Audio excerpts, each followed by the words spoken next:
सांवरे, अगर आज भी तूने साथ नहीं दिया तो मेरा सब खत्म हो जाएगा। और ठीक उसी वक्त कुछ ऐसा हुआ जिसने सबको हिला दिया। छत्तीसगढ़ के एक छोटे से कस्बे में एक छोटी सी दुकान थी, हरिराम किराना स्टोर।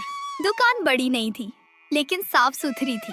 दीवारों पर पुरानी पुताई, लकड़ी की अलमारी और काउंटर के कोने में खाटू श्याम बाबा की एक छोटी सी तस्वीर। हर सुबह दुकान खोलने से पहले हरिराम एक अगरबत्ती जलाता और धीरे से कहता, सांवरे, यह दुकान तेरे भरोसे चल रही है, लाज रख लेना। ना बड़े व्रत, ना लंबी पूजा, बस एक सच्चा भरोसा। हरिराम की दुनिया छोटी थी। उसकी पत्नी सुमन और बेटा मोहन। सुमन अक्सर बीमार रहती थी, एक पुरानी बीमारी जिसका इलाज कभी पूरा नहीं हो पाया। मोहन पढ़ने में तेज था, लेकिन घर की हालत देखकर वो कभी ज्यादा मांग नहीं करता। कई बार रात को पढ़ते पढ़ते वो भूखा ही सो जाता। एक दिन मोहन ने धीरे से पूछा, बाबूजी, मैं भी बड़े स्कूल में पढ़ सकता हूँ क्या? हरिराम कुछ पल चुप रहा, फिर मुस्कुराकर बोला, क्यों नहीं बेटा, तू तो बहुत बड़ा आदमी बनेगा। लेकिन अंदर से वो पूरी तरह टूट चुका था। उसी समय कस्बे में एक नया आदमी आया, भैरव सिंह।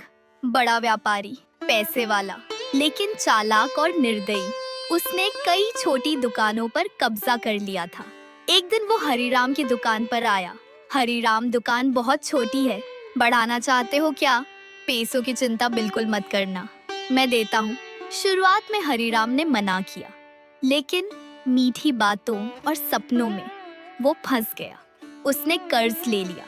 शुरुआत में सब ठीक था। दुकान बड़ी हुई, सामान बढ़ा, ग्राहक बढ़े, घर में खुशियां आईं।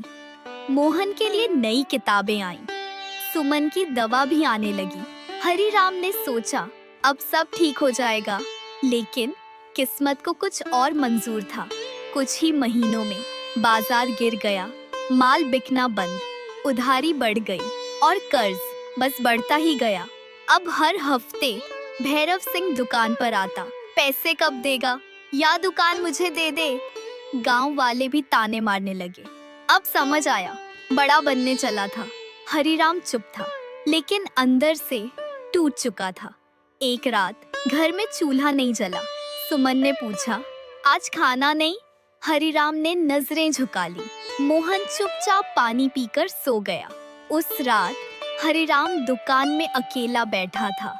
सामने श्याम बाबा की तस्वीर। उसने धीरे से कहा, मैंने किसी का बुरा नहीं किया, फिर ये सब क्यों? आंखों से आंसू गिरने लगे। बाबा, तू तो हारे का सहारा है, फिर इस गरीब पर इतना जुल्म क्यों? मैं हार गया हूँ, अब तू ही संभाल। अगली सुबह 3 आदमी आए। आज आखिरी नोटिस है, या पैसा या कोर्ट। केस दर्ज हो गया। कचहरी का दिन, भीड़, शोर, फुसफुसाहट। हरिराम खड़ा था, सर झुका हुआ। भैरव सिंह बोला, जज साहब, इसे जेल भेजा जाए। जज ने पूछा, तुम्हारे पास कोई वकील है? हरिराम चुप। भीड़ में आवाज, अरे इस गरीब के लिए कौन सा वकील आएगा? हरिराम ने आंखें बंद की। सांवरे, अब तू ही संभाल। तभी दरवाजे से आवाज आई, हाँ मैं हूँ। पूरा हॉल शांत। एक साधारण आदमी अंदर आया, सादा कपड़े, चेहरे पर हल्की मुस्कान। वो सीधे हरिराम के पास आया। मैं इनका वकील हूँ। हरिराम हैरान, लेकिन आप?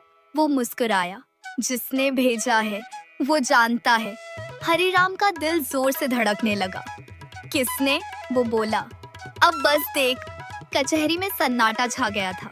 एक तरफ था पैसे वाला भैरव सिंह और उसका तेज तर्रार वकील, और दूसरी तरफ अकेला हरिराम और उसके साथ एक अनजान वकील। लोग आपस में फुसफुसा रहे थे, ये कौन है? पहले कभी नहीं देखा। जज ने गंभीर आवाज में पूछा, आप कौन हैं और इस केस से आपका क्या संबंध है? वो आदमी शांत स्वर में बोला, माननीय न्यायाधीश, मैं इस केस में हरिराम जी का पक्ष रखूंगा। आपका नाम? कुछ पल का सन्नाटा। फिर वो बोला, नाम से ज्यादा सच जरूरी है। पूरा कोर्ट एक पल के लिए थम गया। भैरव सिंह हंस पड़ा। जज साहब, ये कोई मजाक लग रहा है। कोई भी आकर वकील बन जाएगा क्या? लेकिन जज ने सख्ती से कहा, ठीक है, आप अपनी बात रखिए। केस की शुरुआत हुई। भैरव के वकील ने जोर जोर से दलीलें देना शुरू किया। हरिराम ने कर्ज लिया, समय पर नहीं लौटाया, ये कानूनन अपराध है। सारे कागज टेबल पर रख दिए गए। सब कुछ साफ दिख रहा था। हरिराम दोषी है। भीड़ से आवाज आई, अब गया। हरिराम की आंखें झुक गईं।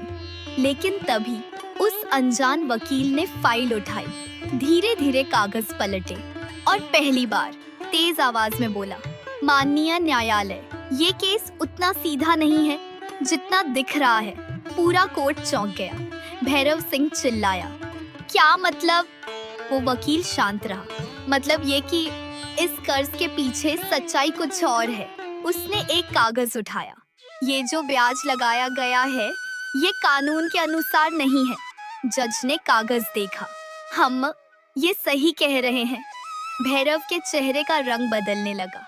वकील ने आगे कहा, और ये जो हस्ताक्षर हैं, ये हरिराम के नहीं हैं। पूरा कोर्ट हिल गया।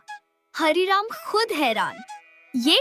जज ने जांच करवाई और सच सामने आ गया। कई कागजों में फर्जी हस्ताक्षर थे।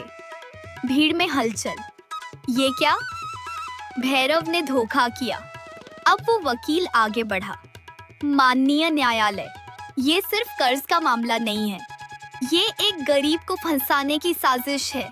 उसने सबूत पेश किए, गवाह, रिकॉर्ड, लेन देन की सच्चाई। धीरे धीरे पूरा केस पलट गया। भैरव सिंह के चेहरे पर डर साफ दिखने लगा। ये सब कैसे? जज ने हथौड़ा बजाया। अदालत के अनुसार हरिराम निर्दोष है और भैरव सिंह पर धोखाधड़ी का केस दर्ज किया जाता है। पूरा कोर्ट गूंज उठा। सच की जीत। हरिराम वहीं खड़ा रह गया। उसकी आंखों से आंसू बहने लगे। मैं बच गया। आंसू रुक ही नहीं रहे थे। मैं तुझे पहचान भी नहीं पाया। आज समझ आया, तू देर करता है लेकिन कभी अंधेर नहीं। जब इंसान सब कुछ हार जाता है, तब भगवान खुद उसके लिए रास्ता बनाते हैं। इसलिए प्रेम से बोलिए, जय श्री श्याम।